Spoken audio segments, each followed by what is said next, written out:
Welcome to Peacelines the Podcast, brought to you by London C&D. Each month on this podcast, we sit down with experts, politicians and activists to talk about the issues that matter most to the peace movement today. Sounds like something you might be interested in? Make sure to subscribe and comment below what you'd like to hear next from this pod. Enjoy the show.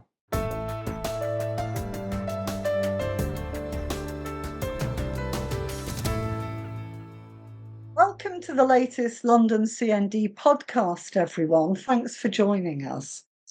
I'll be discussing the continuing rise in nuclear weapons spending today, what's causing it, what can be done about it, with our guest, who is Alicia Sanders-Zakre, the co-author of a recent report on that topic.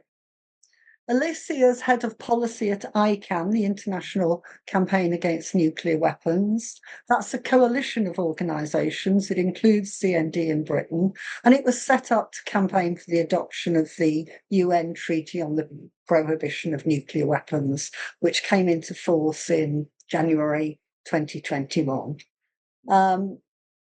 99 countries have now joined. Britain is not one of them, and you won't be surprised here that none of the nuclear weapons states have supported the treaty. London C&D, by the way, has launched a Nuclear Free London campaign. We're contacting local politicians, members of Parliament in London, to explain why we think Britain's nuclear expansion is relevant to their voters and to ask them to sign the ICAN pledge. Before we do talk about your report, Alicia, tell us a bit about yourself and what you do in ICAN. Well, thanks a lot for having me today, Carol. I'm the head of policy at ICAN. I've been with ICAN now for more than 7 years, and I came on board originally as the coordinator of ICAN's research program, where I started the ICAN's Global Nuclear Weapons Spending Report now, 6 years ago. So my role involves both coordinating research work in support of nuclear disarmament and the Treaty on the Prohibition of Nuclear Weapons, as well as work to implement the Treaty on the Prohibition of Nuclear Weapons and promote full adherence to the treaty, including in nuclear armed and nuclear allied states. Thanks. In other words, you're a perfect guest to discuss the issue of nuclear spending with. Thanks for joining us. Let's turn to your report, Alicia. That's premeditated nuclear weapons spending in 2025. There are some pretty dramatic things in your reports that hit the reader when they take a look. But first, for those who might not know, we're talking about just 9 states that possess nuclear weapons. And in rank order, that's the US, China, UK, Russia, France, India, Pakistan, Israel, and North Korea. In the 4 years to 2025, their combined nuclear weapons spending reached $471 billion. That's almost $500 billion spent on nuclear weapons by 9 countries. In 2025, the spending was almost $119 billion, and that was a 19% increase on 2024. That's a whopping jump in just 1 year. Alicia, what does ICAN think nuclear weapons spending, why does ICAN think nuclear weapons spending is rising so steeply? Well, in contrast to their commitments and their legal obligations to pursue nuclear disarmament, we are actually seeing all nuclear armed states actively modernizing, rebuilding their nuclear arsenals. And that's what's driving these really steep increases in nuclear weapon spending from year on year. There's massive new nuclear weapon systems, the nuclear weapons submarines in the UK, for example, that are costing billions upon billions of dollars every year. And that's on top of the ongoing costs to maintain nuclear stockpiles, to maintain nuclear warheads and the missiles and submarines and planes that drop them. So this is an enormous expenditure. We've been seeing even further increases in nuclear spending in the past couple of years compared to previous years when we've been doing this research, which is a really dangerous departure from legal commitments to work towards a world without nuclear weapons. It seems to me from what you said and from my own observations and following the topic that what's happening is the beginning of a new nuclear arms race. Would ICAN agree with that?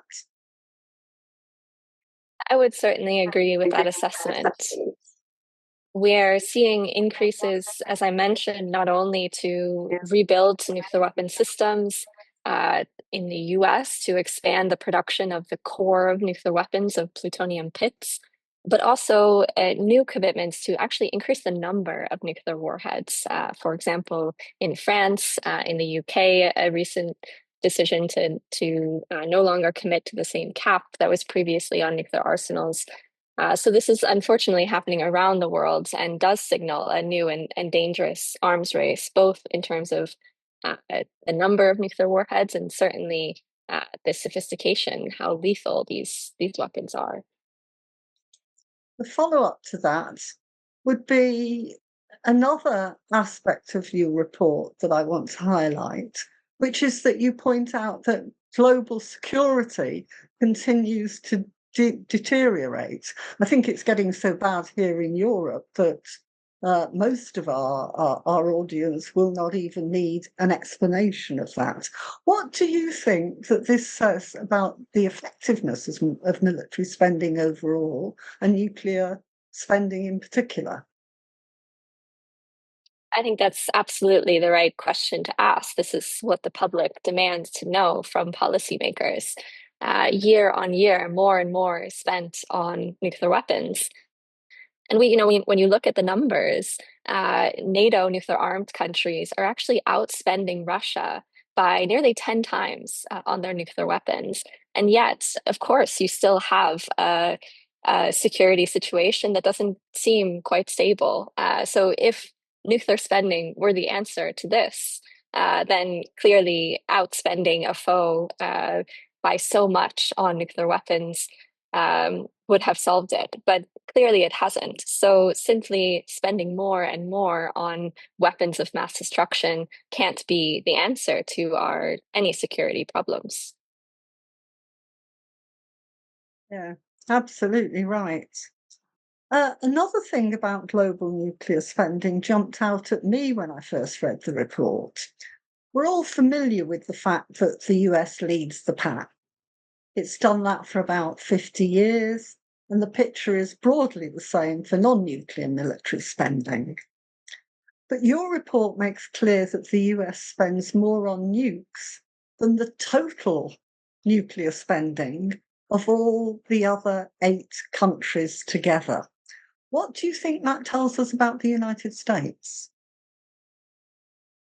Well, I think one key driving factor of this are the many companies in the US that are building parts of US nuclear arsenal. And this is research that my co-author, Susie Snyder, is one of the global experts in conducting. And it's a really key component that can be overlooked that we include in this report.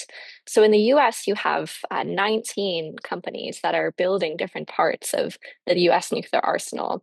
They have outstanding contracts worth at least $375 billion for their work on nuclear weapons. And that's, again, the vast majority of the global total of about $400 billion in outstanding contracts from private companies to work on nuclear weapons. So the enormous contracts that these private contractors are receiving to build parts of US nuclear weapons, I think, is a big part of why the US is outspending other countries at such an enormous rate. Yeah. Your report also brings to light that China's nuclear budget, and China's the second highest of the 9 spenders, China's nuclear budget is only a fraction of the United States. The same goes for Russia, which is the fourth highest spender in 2025, having been overtaken by the United Kingdom, by Britain. That suggests to me that the US and the NATO allies are pushing up their nuclear weapons spending in the drive to develop better nuclear arsenals. The fact that the US and Britain are upgrading their nuclear arsenals is what puts pressure on others to follow suit.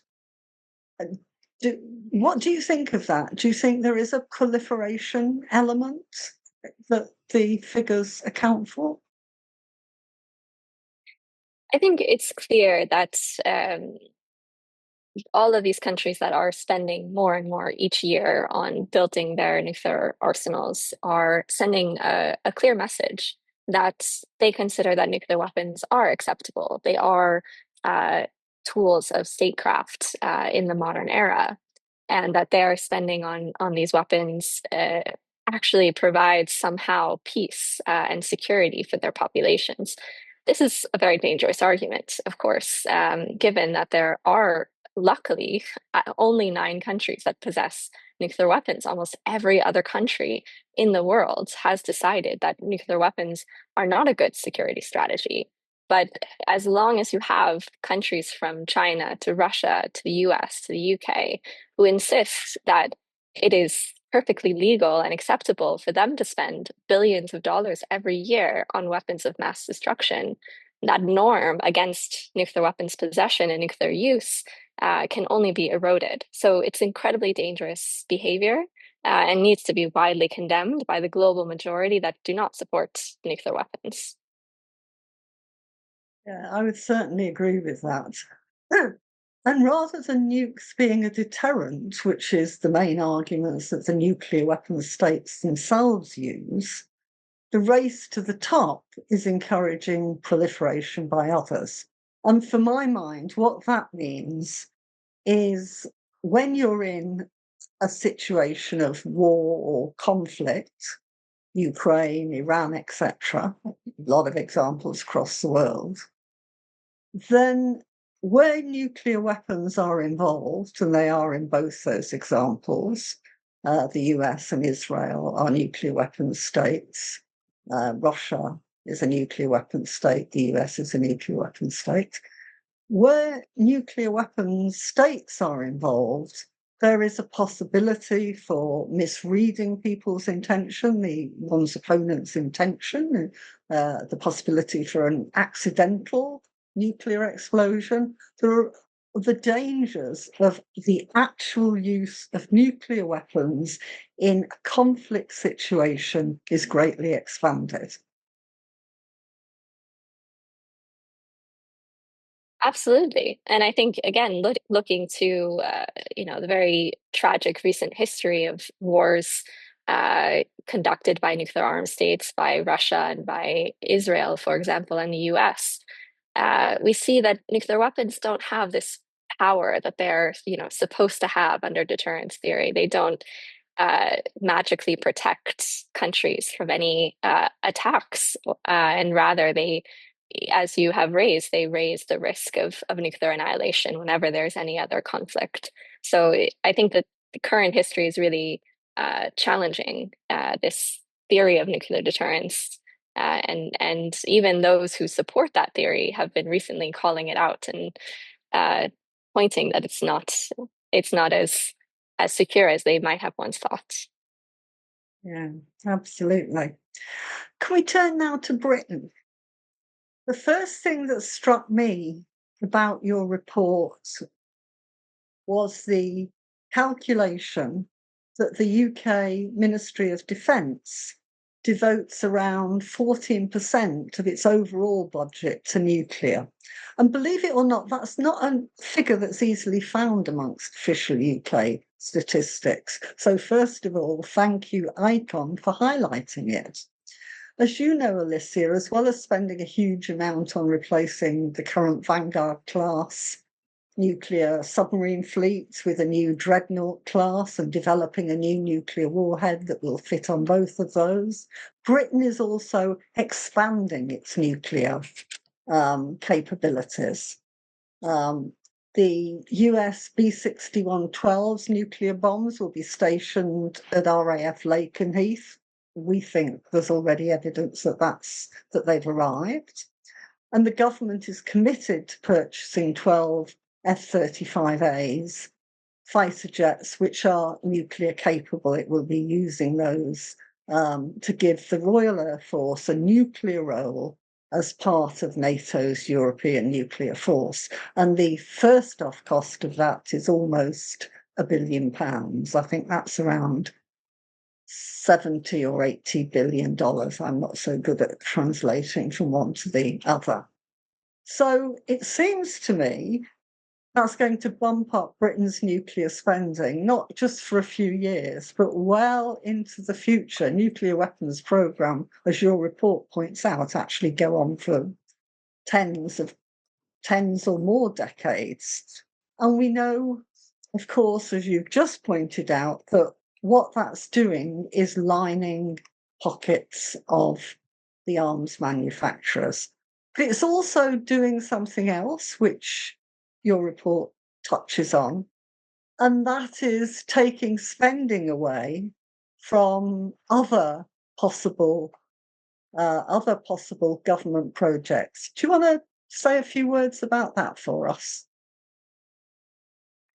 Yes, absolutely. Well, first of all, I'd like to thank, the UK experts who we did work with to produce our estimate of UK spending. We've been very lucky for many of the different countries to get to work with our local partners and in coming up with the best way to produce our estimate.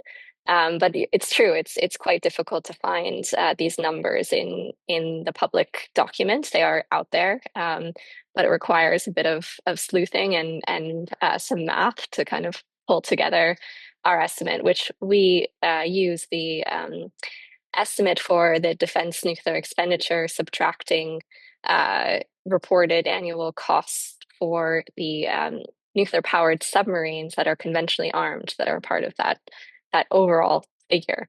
So that's how we produce our number. But it is an astounding figure. The UK, I think, was one of the shocking figures of this last year's report, because it increased its spending enormously by 17%, to come, as you mentioned, in the third place globally of nuclear spenders, beating Russia, which had that slot for several years.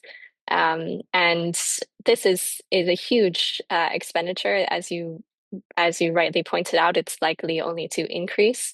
The UK in 2023 said that its spending through 2033, so now in less than 10 years' time, will surpass 128 billion pounds, and that doesn't actually include the ongoing maintenance costs related to the UK nuclear warheads. And this has an enormous opportunity cost. We include some of those opportunity costs in our report to give a bit of perspective. But as one marker, for example, we found that UK spending on its nuclear arsenal in 2025 could have paid its contribution to the UN 92 times. The UK alone, with what it spent on nuclear weapons, could have paid for the entire UN budget for three times, 3 years. And this isn't just about international humanitarian budgets, which are, of course, important, but also it has a direct impact on UK people. All of these funds are going towards nuclear weapons and not towards supporting those in the UK that are in need. We found that for every person living in the UK last year, the country spent £138 on its nuclear arsenal. So every single person listening to this podcast, every single person in the UK could have had £138 instead of building nuclear weapons. So it is personal. It does have an opportunity cost, and it's something that UK citizens deserve to have a say in. Sure.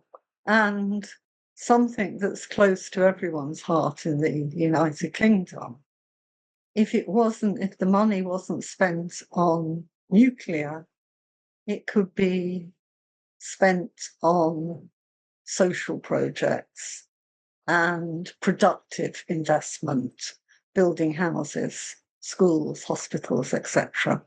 There's been a recent defence investment plan, which the government published. It published it in time for the NATO's 2026 summit taking place in Ankara. And it's pledged to put up its military spending even more. And one of it, not just on nuclear, but on all military spending, non-nuclear as well. And one of the ways in which they're paying for that is skimming money from the capital budgets of every single government department. And that sort of illustrates that the choice is one of old-fashioned military definition of security and not taking into account the people or the planet. But something you said brings me to what I think is probably our final question, and that was in relation to Russia and Britain. Britain's overtaken Russia to become the third largest nuclear weapons spending. That rather cuts across, I would say in passing, the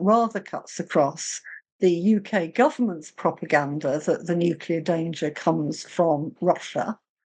And that's something else that has not had any publicity in our mainstream media. For me, it's doubly shocking when you also consider the size of Britain compared to the size of Russia. 69.6 million people compared to 144 million. That's more than double. What do you think about ICAN adding a sort of per capita nuclear spending calculation to your reports in future? Do you think that might be useful? I think it's always really useful to try to break down these enormous sums. I mean, $12.6 billion of spending in 1 year, which was, of course, the UK spending, is just impossible to really conceptualize. So that's why we do try to kind of break it down in different ways. We do provide, for example, the per minute spending. So for the UK in the last year, the UK spent £18,000 every minute of 2025 on nuclear weapons. We also do per second spending. And we do a bit of kind of per person spending. So we say kind of how much the country spent per person on nuclear weapons, as well as how much of the country's median salary could have been spent with, how many median salaries could have been paid with nuclear weapons spending. So it's always good to find a way to make these just enormous figures understandable. Given your minute by minute calculations, I should have encouraged you to do a calculation of how much was being spent on nuclear weapons as you and I discussed the issue. I can give that to you. We can do that. I'll follow up. Okay, well, you calculate it while I speak for a moment then. That would be great. In the 1980s and the early 1990s, the political situation in Britain and elsewhere, of course, was completely different than it is nowadays.